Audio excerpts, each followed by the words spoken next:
الحمد للہ رب العالمین والصلاة والسلام علی خاتم النبیین اما بعد فاعوذ باللہ من الشیطان الرجیم بسم اللہ الرحمن الرحیم الصلاة والسلام علیک یا رسول اللہ وعلی آلک واصحابک یا حبیب اللہ الصلاة والسلام علیک یا نبی اللہ وعلی آلک واصحابک یا نور اللہ۔ رمضان الکریم کی سجاوٹ، دعائے عطار۔ یا اللہ پاک، جو کوئی 17 صفحات کا رسالہ رمضان الکریم کی سجاوٹ پڑھ یا سن لے، اسے ماہ رمضان کا حقیقی قدردان بنا اور اس کی قبر کو روشن فرما کر اسے ماں باپ سمیت اپنے پیارے پیارے آخری نبی صلی اللہ علیہ وسلم کے ساتھ بلا حساب و کتاب جنت الفردوس میں پڑوس نصیب فرما، آمین بجاہ خاتم النبیین صلی اللہ علیہ وسلم۔ درود شریف کی فضیلت۔ مسلمانوں کے پہلے خلیفہ حضرت سیدنا ابو بکر صدیق رضی اللہ عنہ کا فرمان عالی شان ہے کہ نبی کریم صلی اللہ علیہ وسلم پر درود پاک پڑھنا گناہوں کو اس قدر جلد مٹاتا ہے کہ پانی بھی آگ کو اتنی جلدی نہیں بجھاتا، اور نبی کریم صلی اللہ علیہ وسلم پر سلام بھیجنا گردنے یعنی غلاموں کو آزاد کرنے سے افضل ہے۔ صلو علی الحبیب صلی اللہ علی محمد۔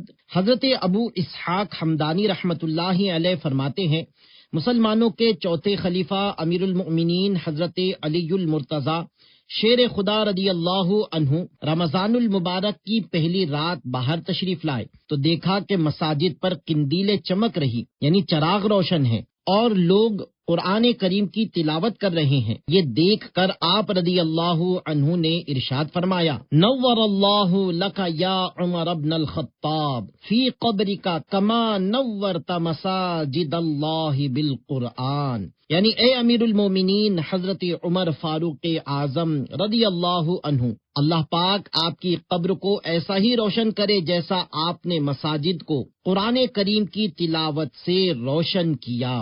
اللہ پاک کی ان سب پر رحمت ہو اور ان کے صدقے ہماری بے حساب مغفرت ہو، آمین بجاہ خاتم النبیین صلی اللہ علیہ وسلم۔ ہر طرف نور چھانے والا ہے، مرحبا چار سو اجالا ہے، غم زدہ دل کی کھل اٹھے کلیاں، واہ کیا بات ماہ رمضان کی۔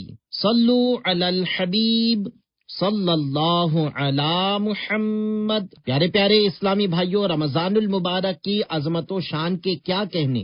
یہ مہینہ بڑی برکتوں، رحمتوں اور مغفرتوں کا خزینہ ہے۔ اللہ پاک اس ماہ مبارک میں اپنا فضل و کرم اپنے بندوں پر اس قدر بڑھا دیتا ہے کہ جنت کے دروازے کھول کر جہنم کے دروازے بند فرما دیتا ہے۔ یہی نہیں بلکہ نیکیوں کا اجر و ثواب بھی کئی گنا بڑھا دیتا ہے۔ رمضان المبارک کے روزے داروں پر دن ہو یا رات رحمت الہی کی برسات ہوتی رہتی ہے، لیکن اللہ پاک کا یہ مہربان مہینہ فقط 29 یا 30 دن کا مہمان ہوتا ہے۔ عام طور پر جب کوئی مہمان ہمارے گھر آتا ہے تو ہم اس کا اچھے انداز سے استقبال اور خاطر تواضع کرتے ہیں، اور اگر کوئی نہایت معزز اور قابل احترام مہمان آئے جو ہمیں مختلف تحائف یعنی گفٹس اور کھانے پینے کی رنگا رنگ نعمتیں عطا کرے تو ایسے مہمان کے استقبال کا انداز بھی منفرد ہوتا ہے۔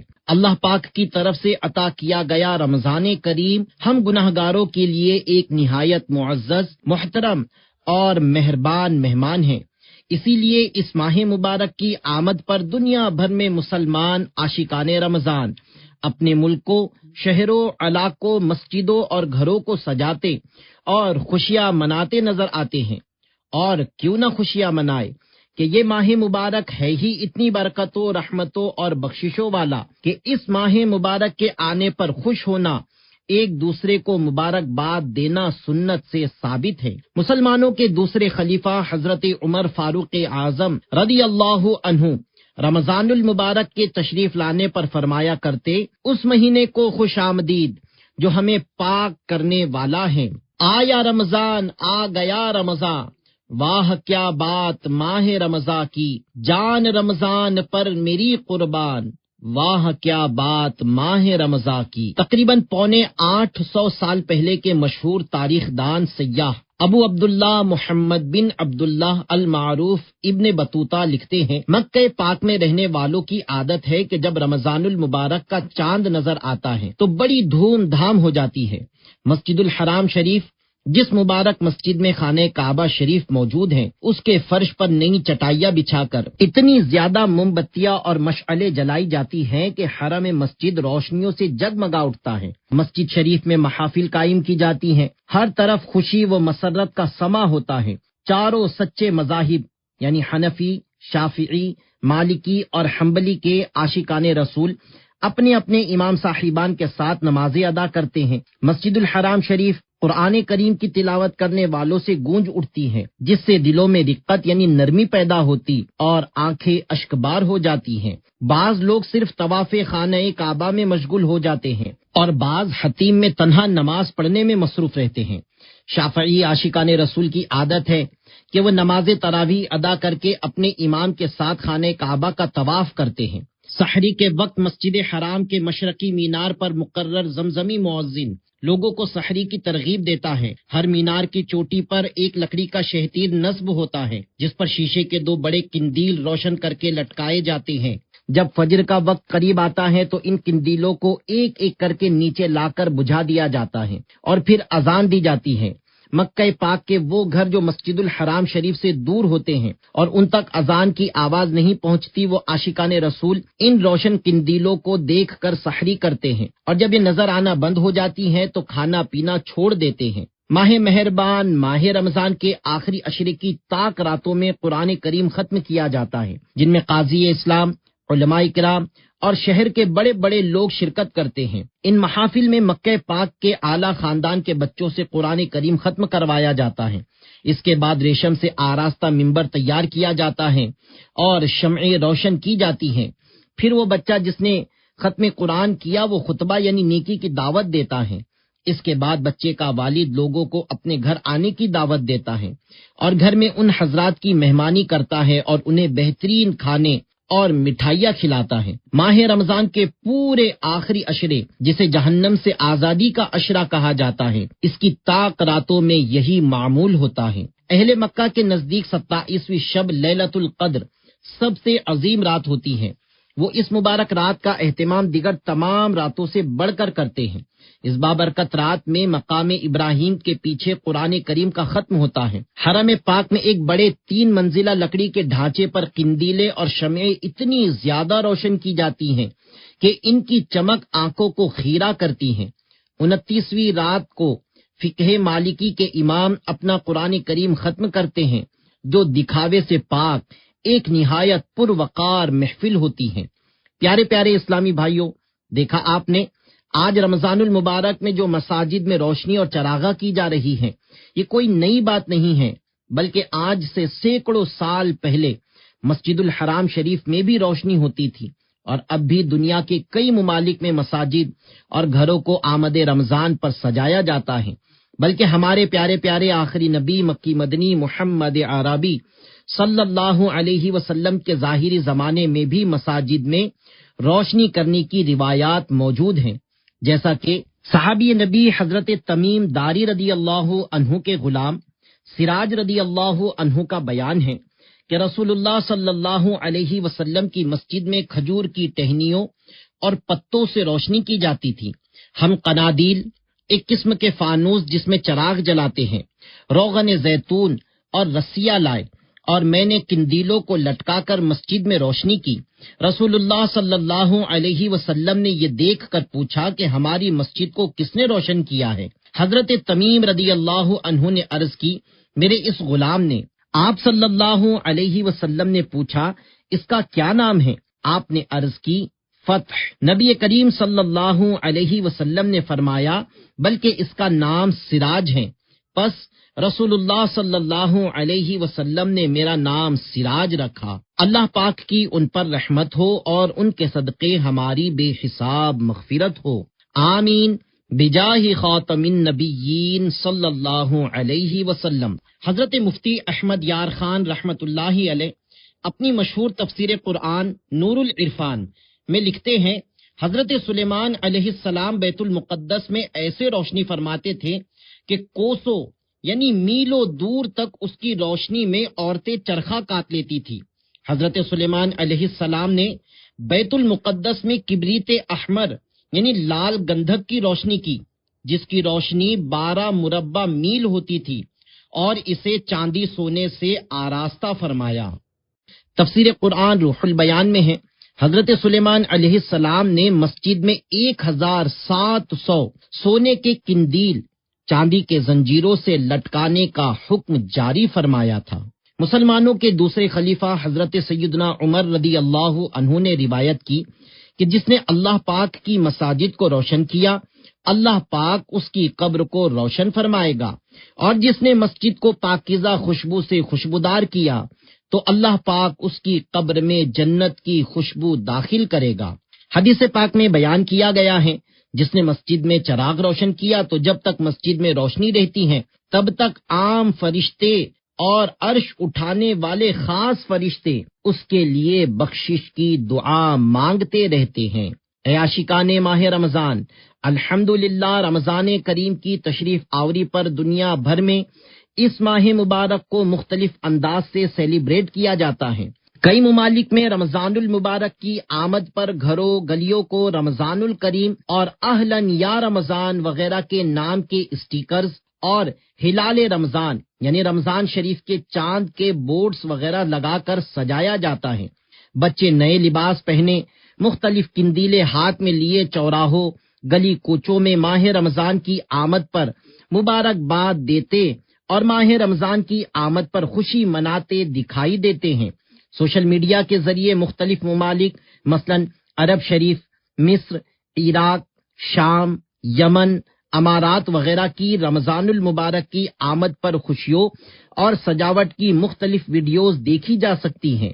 یاد رکھیے ماہ نزول قرآن رمضان شریف اور ماہ ولادت نبی آخر الزماں صلی اللہ علیہ وسلم پر گھروں گلیوں محلوں کو سجانے کی قرآن و حدیث میں کہیں بھی ممانعت نہیں، بلکہ قرآن کریم کے پارہ 8 سورۃ الاعراف آیت نمبر 32 میں ارشاد ہوتا ہے قُلْ مَنْ حَرَّمَ زِینَةَ اللَّهِ الَّتِی أَخْرَجَ لِعِبَادِهِ۔ ترجمہ کنز العرفان، تم فرماؤ اللہ کی اس زینت کو کس نے حرام کیا جو اس نے اپنے بندوں کے لیے پیدا فرمائی ہے۔ تفسیر قرآن صراط الجنان میں ہے اس آیت سے معلوم ہوا کہ جس چیز کو شریعت حرام نہ کرے وہ حلال ہے۔ حرمت یعنی حرام ہونے کے لیے دلیل کی ضرورت ہے، جبکہ حلت یعنی حلال ہونے کے لیے کوئی دلیل ضروری نہیں۔ حدیث پاک میں ہے حضرت سیدنا عبداللہ ابن عمر رضی اللہ عنہ سے روایت ہے کہ تاجدار مدینہ صلی اللہ علیہ وسلم کا فرمان عالی شان ہے، بے شک جنت سال کے شروع سے اگلے سال تک رمضان المبارک کے لیے سجائی جاتی ہے۔ حضرت علامہ علی قاری رحمت اللہ علیہ فرماتے ہیں اسے یعنی جنت کو سونے سے سجایا جاتا ہے، اور حقیقی طور پر اس کی سجاوٹ کو اللہ پاک ہی بہتر جانتا ہے۔ مفتی احمد یار خان نعیمی رحمت اللہ علیہ فرماتے ہیں جنت خود سجی سجائی پھر اور بھی زیادہ سجائی جائے، پھر سجانے والے فرشتے ہوں تو کیسی سجائی جاتی ہوگی۔ اس کی سجاوٹ ہمارے وہم و گمان سے ورا ہے۔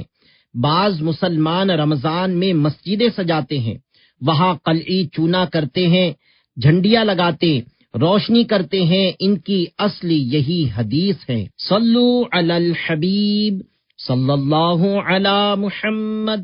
پیارے پیارے اسلامی بھائیوں، ماہ رمضان شہر اللہ یعنی اللہ پاک کا مہینہ ہے۔ اس ماہ مبارک کے ادب و تعظیم کے لیے جو جتنی کوشش کرے گا وہ اتنا ہی زیادہ ثواب پائے گا۔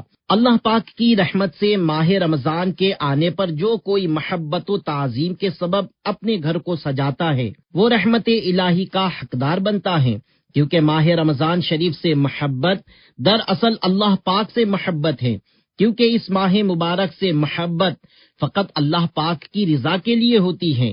یہی وجہ ہے کہ اس پیارے مہینے میں عبادت کا ذوق و شوق بڑھ جاتا ہے۔ اس ماہ مبارک میں دل عبادت کے لیے تیار ہو جاتے ہیں، اور جو لوگ سال بھر تلاوت قرآن کریم سے محروم رہتے ہیں وہ بھی تلاوت قرآن کریم کی سعادت پاتے ہیں۔ مساجد نمازیوں سے بھر جاتی اور سحر و افطار کے وقت فضا بڑی پرکیف ہو جاتی ہے۔ حضرت مفتی احمد یار خان رحمت اللہ علیہ فرماتے ہیں، رمضان لوگوں کا دل بدل دیتا ہے کہ اس کے آتے ہی مسجدوں میں رونق آ جاتی ہے، تلاوت و ذکر کی کثرت ہو جاتی ہے۔ 11 مہینے واعظ یعنی بیان وہ اثر نہیں کرتے جو صرف رمضان کی آمد اثر کرتی ہے۔ امام محمد بن محمد غزالی رحمت اللہ علیہ فرماتے ہیں، کسی سے اخروی مقصد کے لیے محبت کرنا، مثلا شاگرد کا اپنے استاد سے یا مرید کا اپنے پیر سے اس لیے محبت کرنا کہ ان کے ذریعے وہ علم حاصل کر کے اچھے اعمال کر سکیں اور آخرت میں کامیاب ہو سکیں، تو یہ محبت رضائے الہی کے لیے محبت ہے۔ اسی طرح استاد کا اپنے شاگرد سے اس لیے محبت کرنا کہ یہ شاگرد علم پھیلانے کا ذریعہ ہے، جس کے سبب اسے اللہ پاک کی بارگاہ میں عزت و عظمت ملتی ہے، تو یہ محبت بھی رضا الہی کے زمرے میں شامل ہیں۔ آپ رحمت اللہ علیہ ایک اور مقام پر فرماتے ہیں، جو شخص اللہ پاک کی رضا کے لیے لذیذ کھانے تیار کرے اور اچھے کھانے بنانے کی وجہ سے ملازم سے محبت کرے تو یہ شخص بھی اللہ پاک کی رضا کے لیے محبت کرنے والا شمار ہوگا۔ الحمدللہ علی احسانہ و کرمہ، ہمیں بھی رضا الہی کے لیے ماہ رمضان سے پیار ہے۔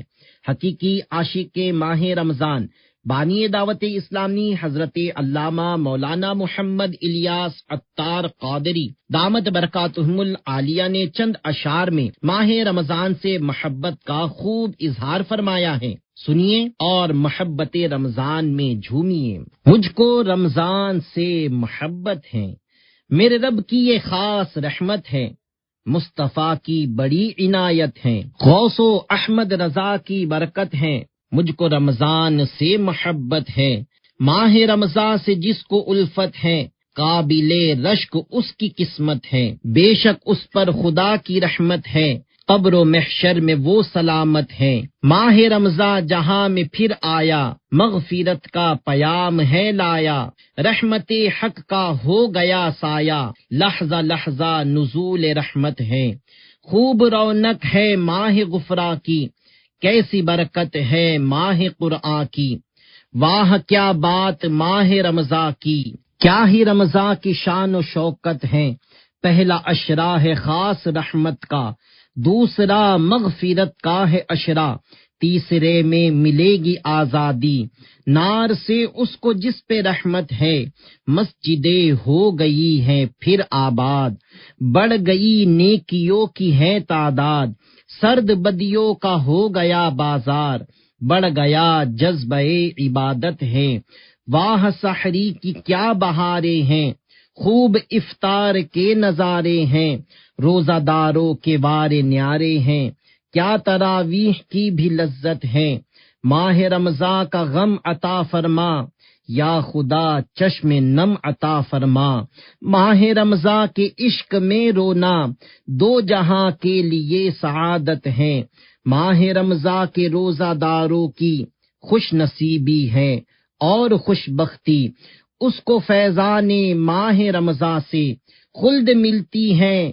ملتی جنت ہے، مالک دو جہاں پے جانا، تو بنا اس کو عاشق رمضان، ماہ رمضان کی عشق میں تڑپے، عرض عطار رب عزت ہے، صلو علی الحبیب صلی اللہ علی محمد۔ حضرت مفتی احمد یار خان رحمت اللہ علیہ فرماتے ہیں، تراویح میں ختم قرآن کے وقت مسجد میں چراغاں کرنا بہت کار ثواب یعنی ثواب کا کام ہے کہ یہ بھی آبادی مسجد یعنی مسجد آباد کرنے میں داخل ہیں۔ مسجد نبوی میں سب سے پہلے اعلیٰ فرش حضرت عمر رضی اللہ عنہ نے ڈالے، اس سے پہلے صرف بجری تھی، اس کی عالی شان عمارت سب سے پہلے حضرت عثمان غنی رضی اللہ عنہ نے بنائی، اس میں سب سے پہلے قندیلیں تمیم داری رضی اللہ عنہ نے روشن کی۔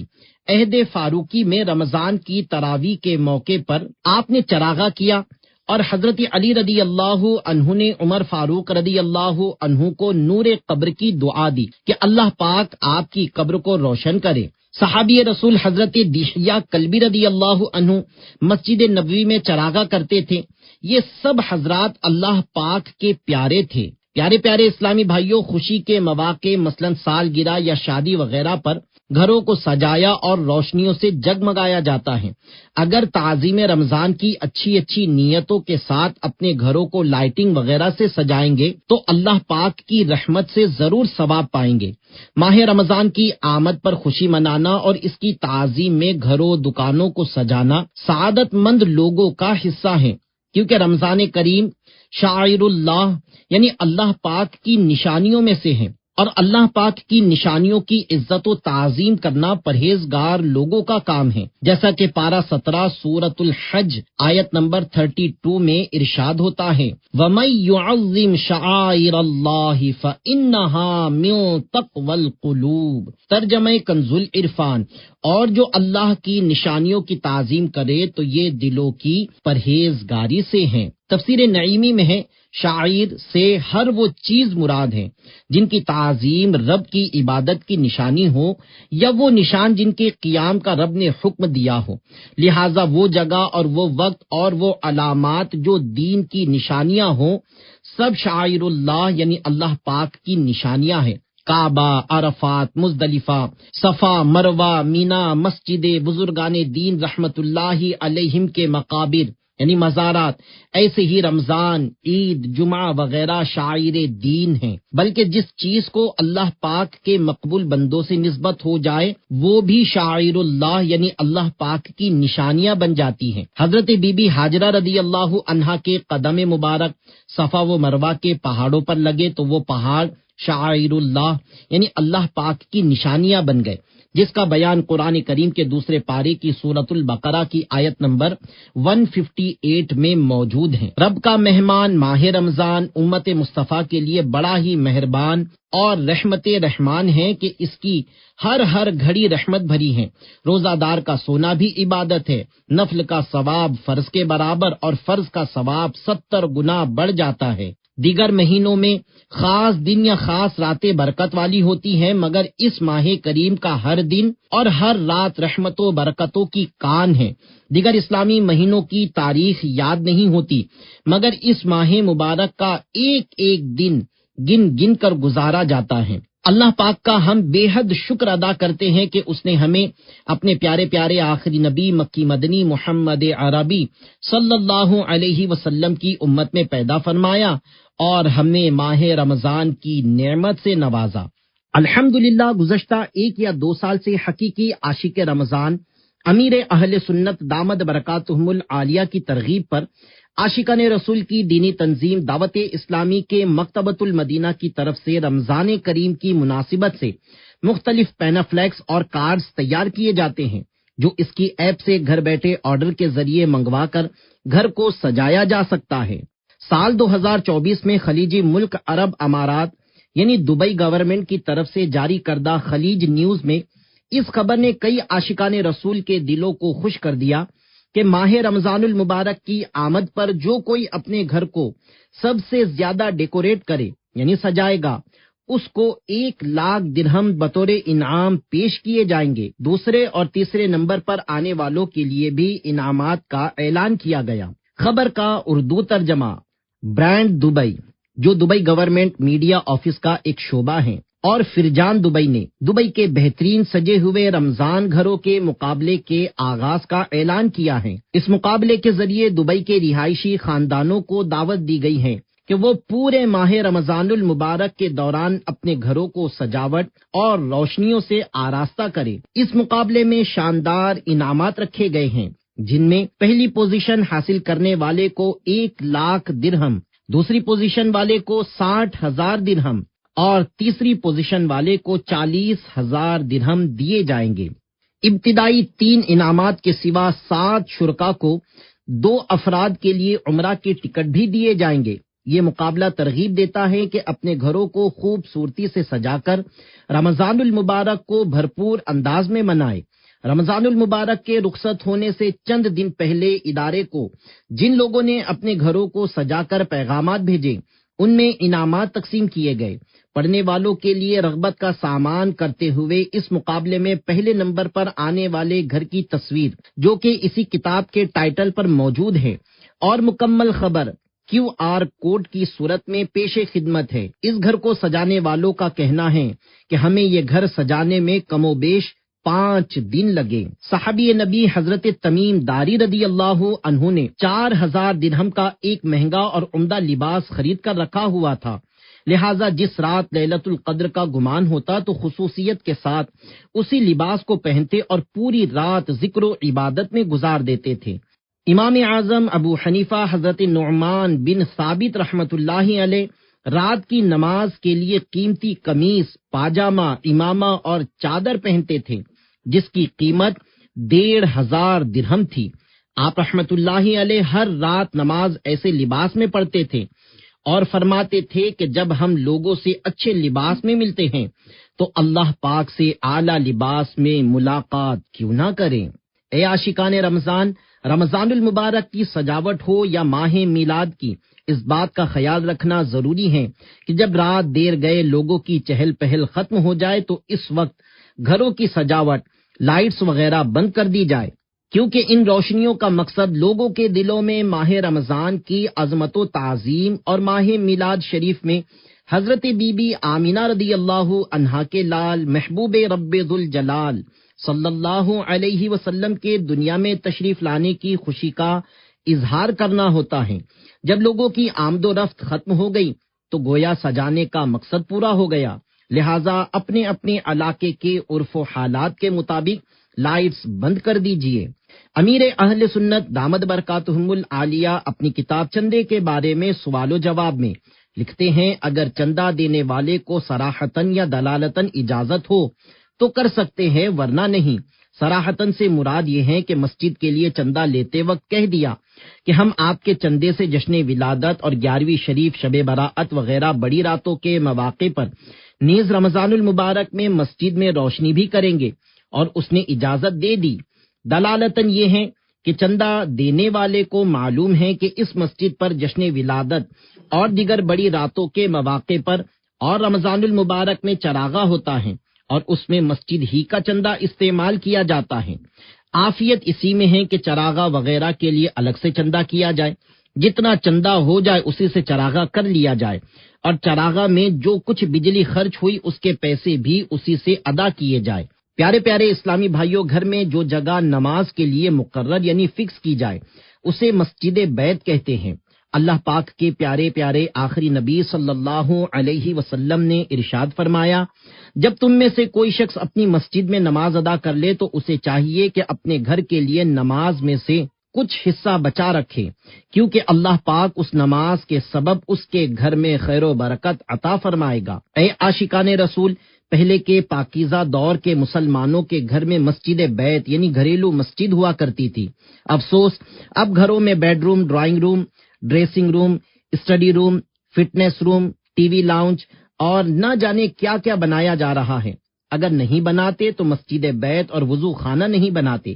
ہمت کیجیے، اچھی اچھی نیتوں کے ساتھ اپنے گھر میں مسجد بیت بنائیے اور ثواب کے حقدار بنیے۔ بہار شریعت میں مسجد بیت کی ترغیب دلاتے ہوئے لکھا ہے، عورت کے لیے یہ مستحب بھی ہے کہ گھر میں نماز پڑھنے کے لیے کوئی جگہ مقرر کر لے، اور چاہیے کہ اس جگہ کو پاک صاف رکھے، اور بہتر یہ کہ اس جگہ کو چبوترا وغیرہ کی طرح بلند کر لے۔ بلکہ مرد کو بھی چاہیے کہ نوافل کے لیے گھر میں کوئی جگہ مقرر کر لے کہ نفل نماز گھر میں پڑھنا افضل ہے۔ یاد رہیں، مسجد بیت کے لیے پورا کمرہ یعنی روم ہونا جائز تو ہے مگر ضروری نہیں۔ کسی کمرے میں ایک فرد نماز پڑھ سکے اتنی جگہ بھی اگر فکس کر لی تو وہ بھی کافی ہے، اس کی الگ سے تعمیر وغیرہ بھی ضروری نہیں۔ مزید معلومات کے لیے دعوت اسلامی کی ویب سائٹ سے رسالہ گھریلو مسجد بنانا سنت ہے پڑھیے اور ثواب کی نیت سے دوسروں کو بھی شیئر کیجیے۔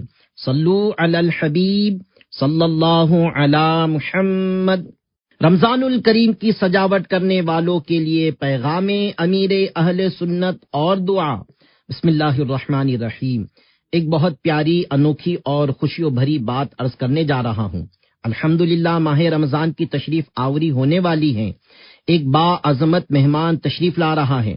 مہمان جب آتا ہے تو سجاوٹ اچھی لگتی ہے۔ کیا ہی اچھا ہو کہ ماہ رمضان کے آنے سے پہلے ہم اپنے گھر، دکانیں وغیرہ سجا کر استقبال رمضان کی تیاریاں کریں۔ اس میں یہ خیال رکھنا ضروری ہے کہ ہر شخص اپنی جیب سے رمضان کریم کی خوشی میں اپنا گھر وغیرہ سجائے۔ اگر گلیاں بھی سجا سکتے ہیں تو یہ بھی اچھی بات ہے، لیکن یہ بات ذہن میں رکھیے گا کہ اگر کسی کے پاس جشن ولادت میں سجاوٹ کے لیے چندے کے پیسے ہیں تو اس رقم کو کسی اور مقصد میں استعمال نہیں کیا جا سکتا۔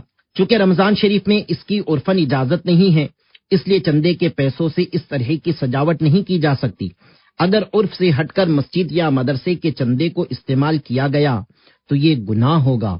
اللہ پاک رمضان کریم کی خوشیوں کو دوبالا فرمائے۔ سارے ادارے اور انجمنیں اپنے اپنے طور پر سجاوٹ کریں۔ جشن ولادت اور رمضان الکریم کی سجاوٹ میں فرق ہونا چاہیے تاکہ دونوں میں امتیاز باقی رہیں۔ مثلا اس طرح کا بورڈ لگائے جس پر رمضان کریم مبارک ہو لکھا ہو۔ انشاءاللہ میں نے بھی اپنے غریب خانے کو سجانے کی نیت کر لی ہے۔ یا اللہ پاک، جو کوئی ماہ رمضان میں اپنا گھر، دکان یا محلہ سجائے، اس کے انتقال کے بعد اس کی قبر نور مصطفیٰ صلی اللہ علیہ وسلم سے تا حشر جگمگاتی رہے، روشن رہے۔ میں نے گھر کو سجا لیا، سن لو، آؤ خوشیوں کے پھول سب چن لو، کاش ہو جائے خوش میرا رحماں، واہ کیا بات ماہ رمضان کی۔ آمین بجاہ خاتم النبیین صلی اللہ علیہ وسلم۔ صلو علی الحبیب صلی اللہ علی محمد۔